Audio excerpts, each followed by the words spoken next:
Okay. Shabbat Shalom, everybody. Welcome. Wow, it feels so different to be seated in this middle chair. And thank you, Rabbi Wes. Yeah. Where were you born in Argentina? I was born in Buenos Aires, as I might have told you. So today we are going to try to beat the weather with beautiful music. And but before we get right into Sephardic music and the differences with Ashkenazic, let's thank God for the blessing, and let's continue with the blessings. Baruch Baruch atah atah Adonai Adonai Eloheinu melech haolam, asher kiddushanu b'mitzvotav v'tzivanu la'asok b'divrei Torah. והערב נא אדוני אלוהינו את דברי תורתך בפינו ובפי עמך בית ישראל, ונהיה אנחנו וצאצאינו וצאצאי עמך בית ישראל, כולנו יודעי שמך ולומדי תורתך לשמה. ברוך אתה אדוני המלמד תורה לעמו ישראל. ברוך אתה אדוני אלוהינו מלך העולם, אשר בחר בנו מכל העמים ונתן לנו את תורתו. Baruch atah Adonai noten haTorah. Well, first of all, I want to start by thanking all of you to be here in person. I mean, we get paid, but you, I mean, it's like, oh, I'm sorry, we're not supposed to talk about money on Shabbat. So, Shabbat Shalom, everybody. Let's begin by talking a little bit about the Sephardic world, and this is the theme of today's Shabbat Shira. So basically, let's go back a little bit in history. We are going back to the 7th century. I hope you don't fall asleep while I'm giving this explanation. 7th century, Ottoman Empire, and with that, a lot of freedom for the Jews in the Iberian Peninsula, Spain and Portugal, to go and settle and actually have freedom of religion. That is what is called the golden age of Spain and Portugal. There are a couple of funny things. Jews were allowed to build synagogues as long as they were not taller than the mosques, for example. Or they were allowed to ride on donkeys, and not horses. So, you know, they have some liberty, but not everything. Anyways, so Jewish music developed. And then, obviously, with the Crusades and the Catholics taking over, Inquisition, 1492 in Spain, 1496 in Portugal, the Jews were expelled. From then on, the Jews settled in two main areas. Morocco, because it's below Spain, you know, this is a geography test as well.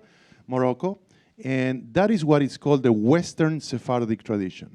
And then, in the Balkans area, what used to be Yugoslavia, Bulgaria, and Turkey. Okay, those were the two main areas. So when we talk about Sephardic music, we have to divide in Eastern Sephardic music and Western Sephardic music. We have different examples of both. Eastern Sephardic music is much more related, sound-wise, to the music of the Arab countries, all right? These kind of melismas, these kind of coloraturas, much more similar to what is called the makam, the style of music that it's predominant in the Arab countries. And Western is much more related to who we are. So you can find Sephardic music that sounds completely like our Ashkenazic music, all right? Now, 1/3 of that, you know, a different third is what we call Mizrahi music. Mizrahi music technically is not Sephardic music. Mizrahi music is a term that was applied to mostly the Jews in Israel from Iraq, Iran, and Yemen, okay? And it's called Mizrahi music. Now, a couple of little things that are a lot of fun. If you are familiar with New York City, on Central Park West and 70th Street, on the corner, gorgeous, beautiful synagogue, Sherit Israel, Spanish and Portuguese synagogue. What is so interesting about that is the oldest congregation in America.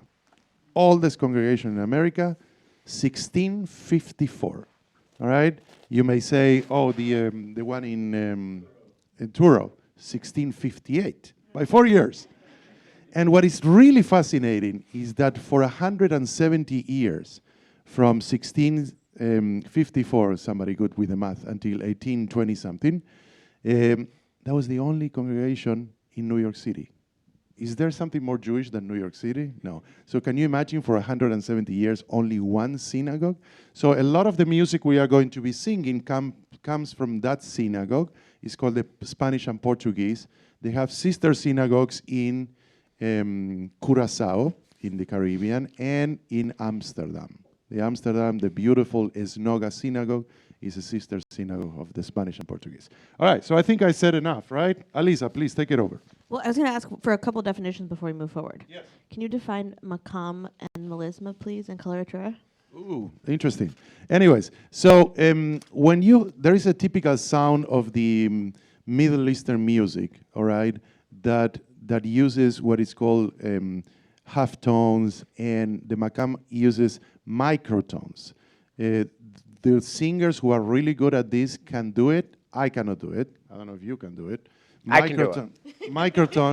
Microtone means like it sounds like flat or it sounds like sharp, but it's not. It's part of the control they have over this music, and you can hear a lot of this. I mean, it's obvious what I'm going to say.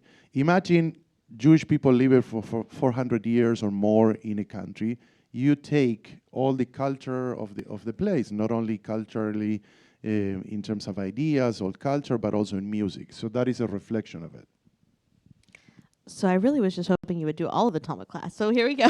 So what we're going to do is we're going to move into 5 different prayers.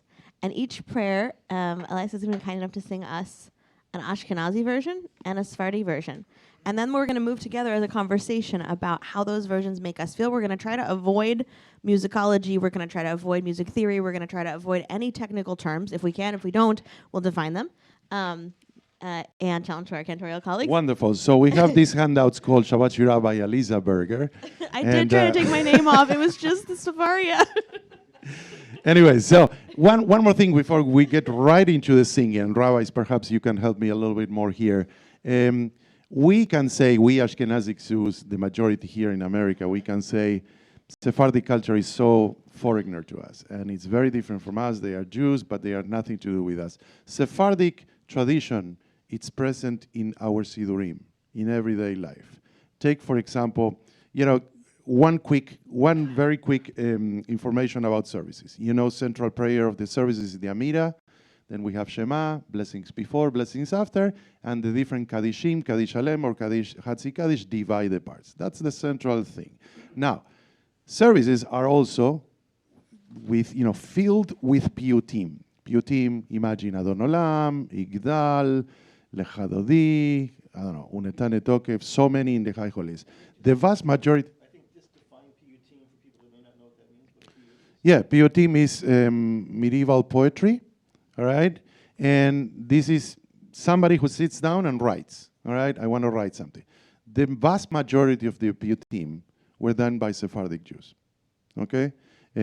What is one of the most important medieval Jewish thinker, philosopher?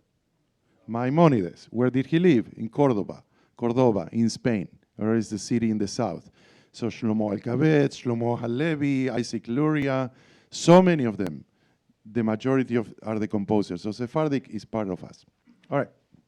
And that's important because they often hid their names in acrostics. So we'll start with Lecha Dodi, where the author, if you look at the first letter of every verse, you can see that by the second Aleph, it's Shin, the Daled, Lamed, so it's Shlomo.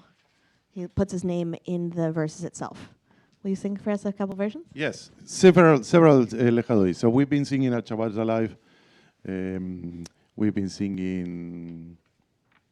What is the melody we use for Shabbat Alive? No, so many melodies. Anyways, no, that's the old one. All right. Lecha dodi likrat kala pnei Shabbat nekabel. Melody number 1, Ashkenazic origins. Number 2. Lecha dodi likrat kala. Can you join us, please? Pnei Shabbat nekabela. Composer Shlomo Karlebach, a Hasidic rabbi in the 1960s.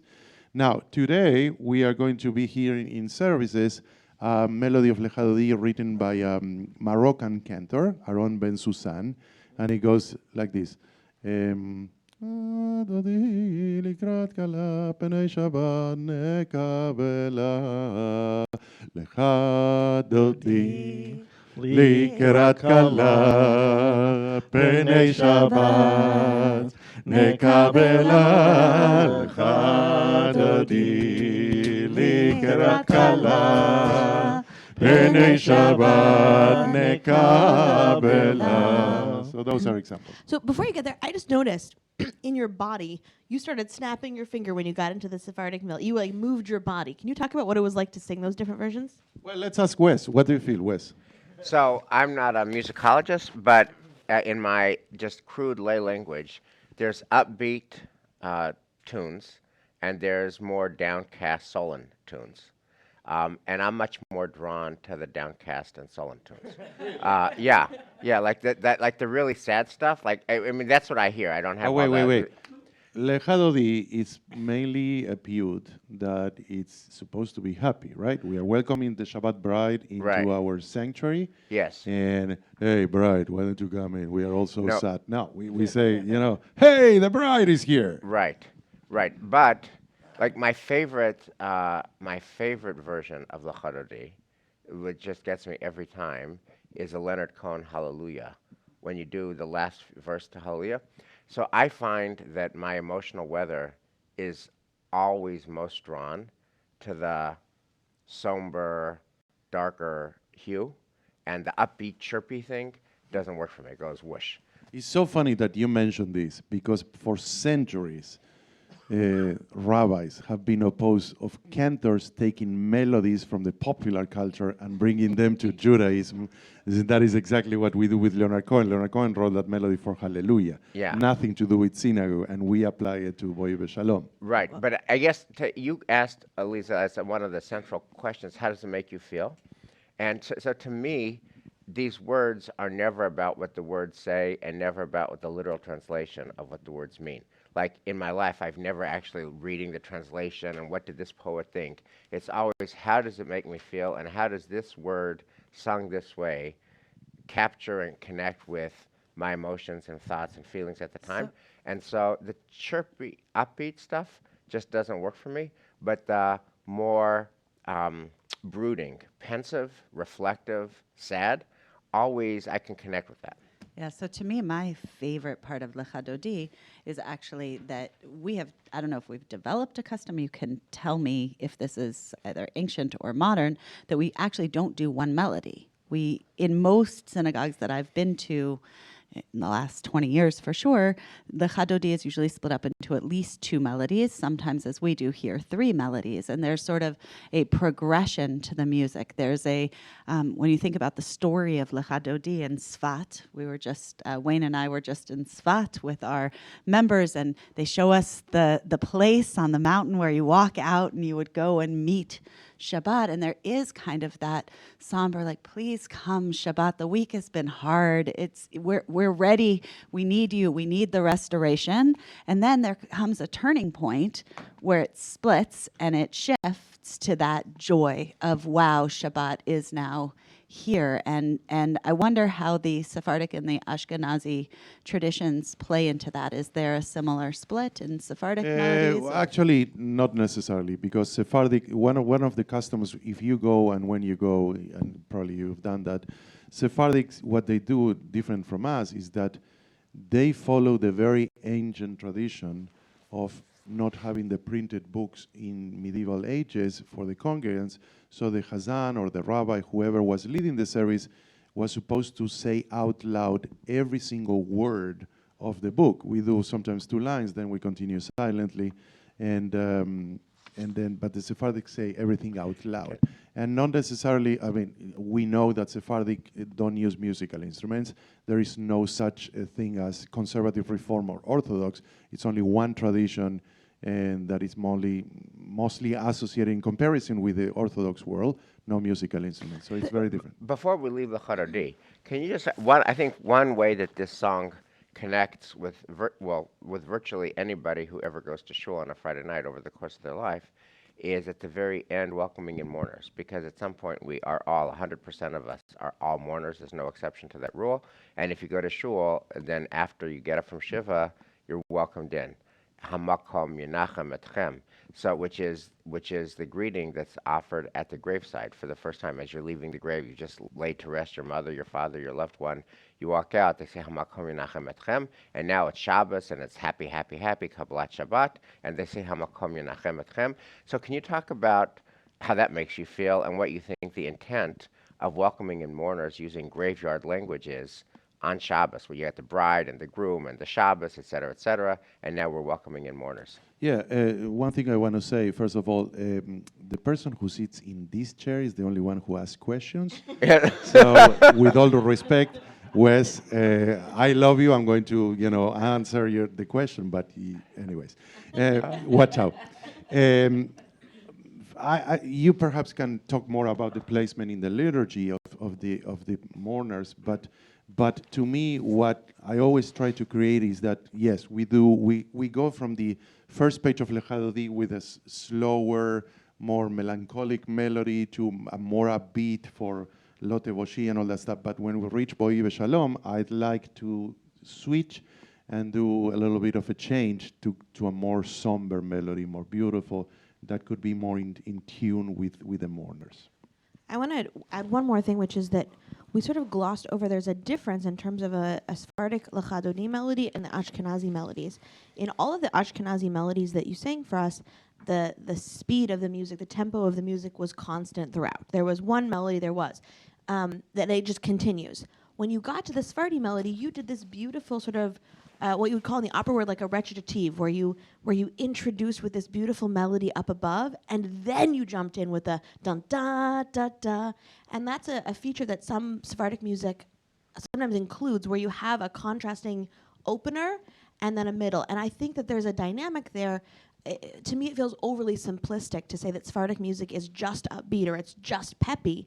That there's this contrast, and it's for my own experience, it's the pause before the storm. It's that angst. It's pulling at my heartstrings, and it gets me moving in a different way. And so when you get to the joy, you've had the angst of like all these harmonies that are going so slowly, and you know it's gonna break into song. Now it comes, and that's a real difference from what we do in terms of Ashkenazi. It holds that somber. Right, there's joy within the somber. There's movement within the slowness. Yeah, a couple of things regarding that.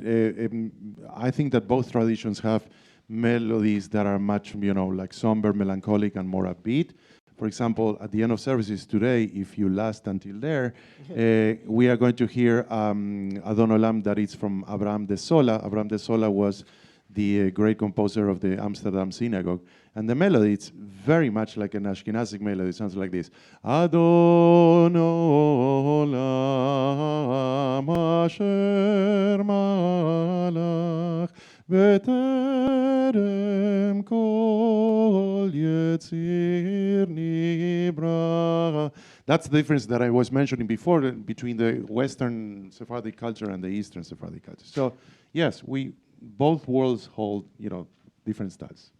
So let's go to Baruch Haba when you're doing a wedding and you're welcoming in another welcoming song. And if you could sing us a couple of contrasting versions of that, welcoming and acknowledging that whatever ritual you're performing is being, as my Rebbe would say, monitored for quality control from on high. Where is the text? Do we have that text? Yep, it's on the page 4, on the very bottom of 4 and onto 5. And the title is on page 5. You can see I really nailed this source sheet. All right. Anyways. So, right. So, for example, this is the melody that I use for weddings. Baruch haba b'shem Adonai v'raknuchem mi beit Adonai. That is the Ashkenazic melody that I use, and it's in a minor key. Okay, not very slow, but it's in a minor key. Or for example, when we do Hallel together here, we do Baruch haba b'shem Adonai. That is Odi Shama.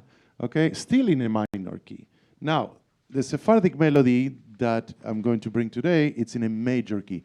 Baruch haba בשם עמוני, ברכנוכם מבית אדוני, אל אדוני וירא לנו. Interesting, I don't know if you heard, it was naturally for me, I didn't even think, I said Baruch haba b'shem Amonai.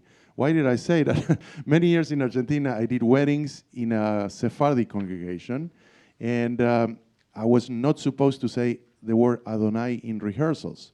So we will rehearse with the choir, and we had to say either Amonai, Alonai, anything, you would change a syllable. So I said Baruch Amonai. Anyways. Wes, can I ask you, how does that strike you? Your desire for somber, your desire for pensive. How does that Baruch haba work for you? With my crude and uninitiated ears, I can't really hear the difference. Do you notice an emotional Unlike, difference? in other words, with Yeah. Lachadodis, I could definitely tell the difference, but with the Baruch haba, I just can't hear it. And do you notice any emotional difference, or that all strikes you the same? For this one, all strikes me the same. Fascinating. Dan, why don't you say something? We haven't heard your voice today. Because I'm just taking in the music.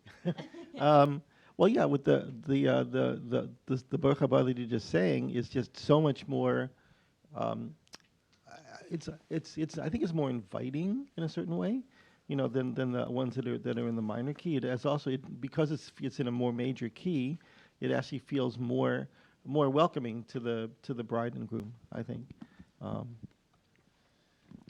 Can I ask a question too? Because you gave us two, and that's great because it's super helpful to tell the difference between the two. But I'm aware many weddings that I have gone to with different cantors, right? There are at least 3 of you here that I have done different weddings with. And in fact, over the years, with other people who have done their own melodies, there's also a custom of sort of everybody bringing a different melody into this moment. How does that play out in the Ashkenazi world and in the Sephardic world? Does it tend to be, if you're in the Sephardic world, you're going to bring one melody, whereas if you're in the Ashkenazi world, you have all these differences. Eliza will do a different one than Elias will do than Dan will do, or how do I make sense of that? Well, I think you know the answer for this. Basically, different congregations have their own minhag hamakom, which is the tradition of the place. Some people are very they wanna keep and preserve the melodies of the institution. So they that, but then is the freedom of the Hazan to choose which melody they want to use that speaks to them more in the moment and they can apply it. So I don't think there is any huge difference. I haven't been to enough Sephardic weddings to tell you that, to answer that. But it's a matter of a choice. Elias, my sense is, having done 1,000 weddings with you, that you pretty much always do the Ashkenazi minor key instead of the Sephardi major key. And why is that? I'm Ashkenazi. Okay. No. I think that in a way I relate much more to Ashkenazic music because that is how I was. I grew up in a country. Where did I grow up? Argentina, I think. Buenos Aires? That is the Argentinian chair, Yes, right? exactly. By the way, 1/3 of the Jewish population in Argentina is Sephardi.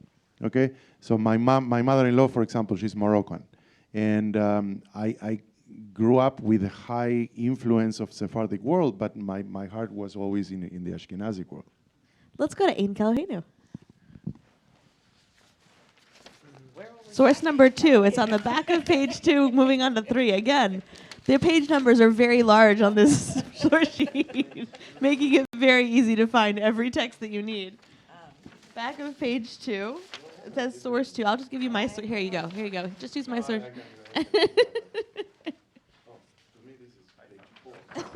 Here. Anyways, so should we sing different melodies for Ein Kelohenu? Yes, please. Okay, so can I sing 4 different melodies? You can sing 4 All different right, 4 melodies. different melodies. So let's talk about the most common Ashkenazic melody by Freudenthal. Funny enough, this song was written maybe 100 years ago. Okay, Ein Kelohenu, Ein Kadonenu, Ein Malkeinu, Ein Moshienu. German Reform composer, okay, of the Jewish community in Berlin. Interesting.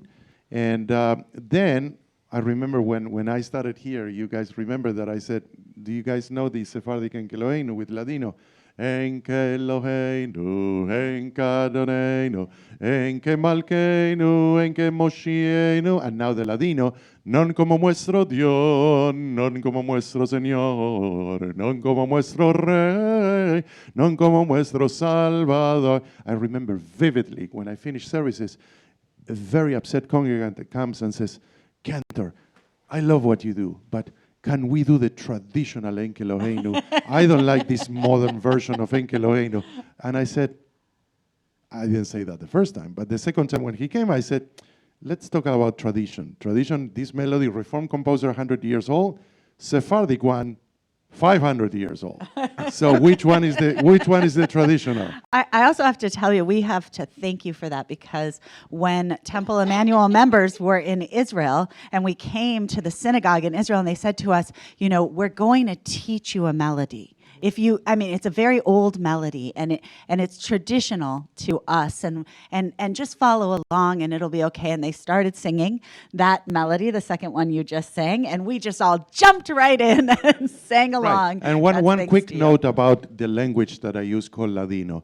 Yiddish is to Ashkenazic people to what Ladino is to the Sephardic people. All right, Ladino was the everyday language of the Sephardic Jews, highly influenced by Spanish. It's 90% of Spanish with different things of local Castilian and Hebrew words and different things. But it's the same thing to what is, to Moroccans, the language dialect called Haketia. All right? Now, a third melody I want to sing is Enke Eloheinu from the Amsterdam Jewish community. Very different from both, and I want your opinion on this. It sounds like this. Enke Eloheinu, Enke Adonenu,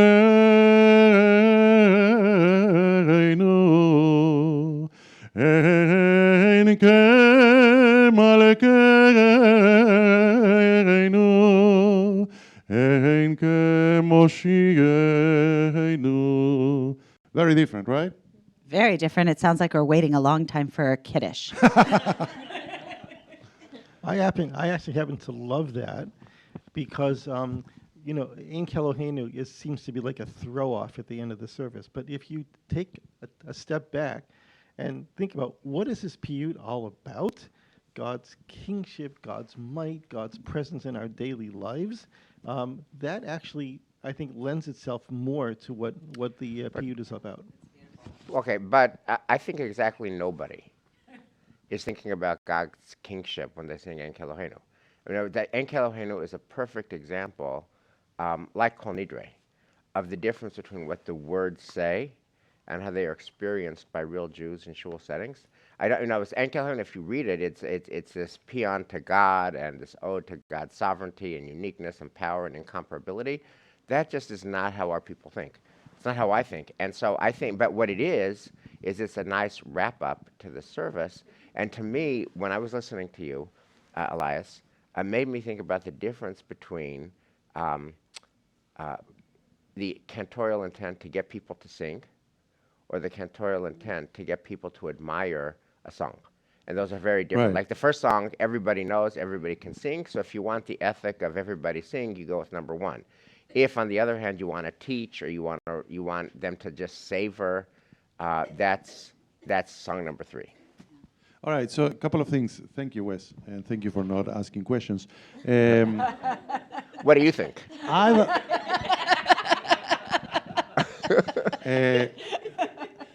don't know. I will be a little bit more careful. This is my personal view. I will be a little bit more careful of saying that none of our congregants think with those words. All right? Maybe that's your view, that you perhaps think that everybody thinks like you, but I don't think like that. When I'm singing, I'm trying to bring the prayers alive. I'm trying to use the words, the ancient words in the text, to bring them alive, either with different type of vocal, technique or different things or different melodies. And to me, when I'm happy, this is just me, okay? I'm not speaking for any of us. I want to thank God. I'm happy. I want to come to the temple to thank God. That's why I come to temple. That's why I'm a chazan. Anyways. Right. But let me just say in defense, this is not that I think that everybody thinks like me. I would never wish that on anybody. It is rather that when you actually read the words, none compares to our God, none compares to our Master, none compares to our Sovereign, none compares to our Deliverer. Who compares to our God? Who compares to our Master? Who compares to our Sovereign? Who compares to our Deliverer? Exactly nobody that I know has ever talked that way, thought that way. And in fact, the opposite. They come for kiddush. They come to talk for community. They come for friendship. They come for strength. They don't come to sing songs to God who is exalted. Well, That's what I hear, not what I Michelle, hear. what do you think? You do know all of us, so you can't Right. say exactly no one who you know. And it's okay. It's possible I'll only speak for myself, as Elias has spoken for himself, that I am in the minority of humans who come to shul who think in that moment like, wow. But I'll tell you what does the wow for me. It's not always the words. The words don't always connect me to God. It's not even always the melody. We change the melody often. It is Hannah and David standing Right. up and doing these. In other words, it's people that connect us to it's God. the Wait, people. wait, Hold on. It's And I people say, that connect us and to I say, God. but even when Elias is doing the prayer, I have a sense of that. Wow, that's God and the Jewish people right there. Okay, But can I it's say that's our not the something? connection. content Thank you, of the thank you, words. Michelle. It's Wes, the Wes, experience of hearing I it. The have experience. a heavy ball to pass to you. You just said that the words of Enkeloinu don't inspire you. Correct. All right? I saw you closing your eyes and being like this. Every service we sing, Ein Od. Yes. There is no one like you. And you are not talking to your wife. You're talking about God. Yes. So, can you describe why in that prayer you get really in tune and connected, and not if it's the same language? Yeah, so it's not, it's exact, thank you for that, Elias. It has zero to do with the content of the words. Zero to do with the content of the words. It has everything to do, I love the music. Even for me, the musically challenged, that song, Ein Ode, is just so inspiring. And I love the harmonies, and I love listening to my dear friends sing it. And I love how when you sing it, our whole congregation sings it. It's kind of like David and Hannah doing Enkelohenu.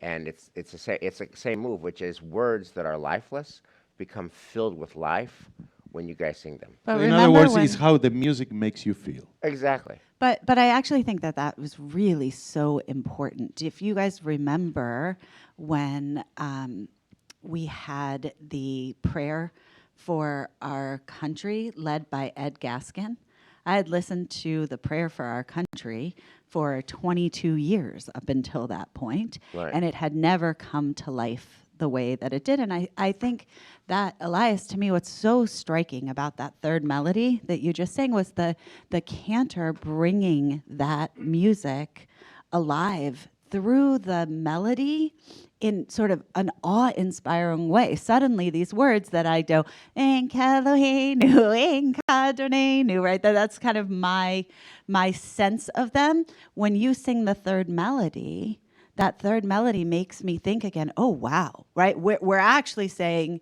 there's no one like God. And it makes you stop and pay attention. And so you're actually highlighting the way that the music helps us connect to that meaning and our purpose in that. Yeah, one thing before Alisa says, Wes, you mentioned something else about the idea of the cantor doing some, look at me, how good I am, and or singing a melody for everybody. One quick note regarding that, what is called the golden age of Hazanut started a little bit over 120 years ago when the Jews of Poland and Russia, and they were suffering the pogroms and the persecution. So people needed to go to the synagogue. So this type of magical, professional voices developed using that style. And that style was supposed to be like a crying call to God in terms of how much we are suffering, please help us. And so that is the style that developed, and that was called the Golden Age of Hazanut. Think about it, when in those days when regular people wanted to go to hear a great singer, they would go to the opera, and the Jewish people would go to the temple. And there were no records, there were no internet, there were no Spotify and all that kind of things that you can hear anywhere. So I love and I enjoy that. I believe that there are times in the liturgy that are set for that, and there are times that you have to include absolutely everybody in the singing. Yeah. One last question on that, Elias. When I was in Israel with my father-in-law, and we were just, like, I was trying to find stuff that would connect with him. We were listening to Chazanut of the great Chazanim, and like we would Google great Chazanim, and we listened to Yesler Rosenblatt and Kosovitsky singing Kol Nidre. And my question is, are there still quote unquote great Chazanim like Kosovitsky and Yesler Rosenblatt? Is that whole genre still alive, or has Jewish ethic of prayer changed so much and worship changed so much that Yesler Rosenblatt and Kosovitsky just wouldn't resonate today? Well, First of all, we have one why sitting right were here, you by the way. listening to that? I was with Knowing my, you, why? Why? Oh, because, my father-in-law is 94 and he's near the end, and we're sitting in his apartment, and the hours go, if you've ever had a 36-hour day, they're just forever, and we're straining and struggling to find things that would connect with his first 94 years. My father-in-law is all about prayer and liturgy and high holidays. That's where he really lives. And so we're literally listening to, Kol Nidre in December. And I was thinking I have to make a note, and now this is a good time. Do Chazanim, are they still getting trained that way? Are they still singing that way? Like if you Google, Yesler Rosenblatt or Kosovitsky and Kol Nidre, it's just a sound that is unique, and I'm wondering if it's still done. Yeah, the style of Hazanut is still very alive in the Orthodox movement here in America, and you can go to any Orthodox synagogue in New York who has a cantor, and that's the style they use. But let's ask Dan. Dan, you're a cantorial student these days. Are you taught, to do this coloratura and Yes. high? Yes, Okay. that is still very much alive in the cantoral tradition. Okay. In learning now, does it then does it then apply to what most modern conservative synagogues are doing?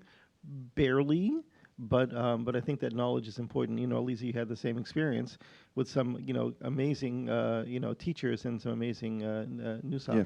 But yes, it's still very much taught. Thank you. But it is, as we all Thank know, you for it's changing. answering my question and not Wes's. All right, I'm going to move us Alisa, along you, for our you wanted last to say example. something. Yes, I Yeah. just want to get to all examples. So I want to move to Hallelujah.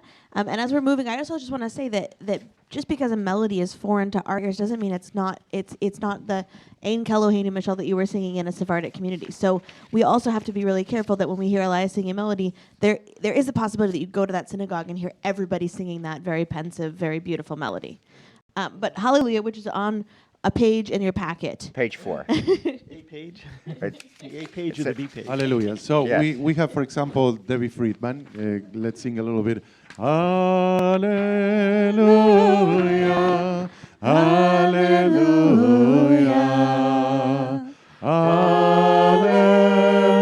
Hallelujah.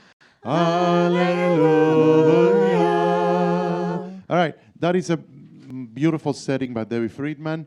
Debbie Friedman was highly influenced by, I don't know if I'm saying this correctly, Joan Baez. Joan Baez. Folk music, definitely folk music. It's one of the beautiful styles of music of America. So everybody gets influenced by that. The song is in a metrics is 3/4. Dun da da dun da da dun da da dun da. It's very unusual to find Sephardic music in that musical measures. And so, for example, we sing another one, Alleluia, Alleluia. that's much more Hasidic. You see, it has more tempo. Hasidic, you can hear Hasidic music is typically a beat and in a minor key. It has both a combination of beautiful upbeat, which is in a way happy, but retaining the sadness of it. And then we'll do a Yemenite melody today. Hallelu el bekocho, Hallelu birki aozo, Hallelu bigvorata, Hallelu kero gudlo. Alex, how do we feel about these? Yes. I love them all. Right, it's not either or. Chazan, can you sing the traditional Hallelujah? Yes. Hallelujah. That's a Lewandowski one, very German. Anyways, so we wanted, thank you everybody. We have to stop and rehearse. And So thank you, everybody. I hope that you got a little bit of the world Jewish music and the Sephardic specifically. And Shabbat Shalom, everybody. Is any of us staying here for? Shabbat Dan Nesson is Shalom. staying because Dan Wes stay. is coming to rehearse with me. Yes. And so Shabbat Shalom, everybody. Shabbat Shabbat Shalom, and Go on. join us Go on, at Dan. Shabbat Shira at 9:30. It's going to be awesome. Okay. Wow. All right, Dan, you're leading the conversation. Yeah, this is new. All right.